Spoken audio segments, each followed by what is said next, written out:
Aí, amigo, ó. Ontem esse coleirinho aqui veio na minha loja aqui, deu um show em cima da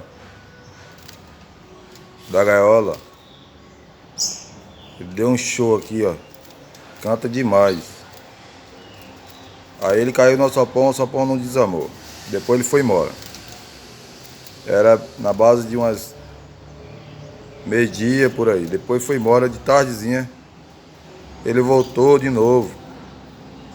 Quando ele voltou, ele caiu. O Kaique pegou ele pra mim. Que eu nem tava chegando da igreja da tarde da benção. O Kaique viu, ficou de olho nele. Caiu no alçapão. Assim que eu cheguei, ele tava dentro do alçapão ainda, o Kaique me deu. Entendeu? Apareceu aqui brigando com os meus aqui, ó. Mas canta demais esse bicho, hein? Tá ligeiro, mas não sei de onde ele veio.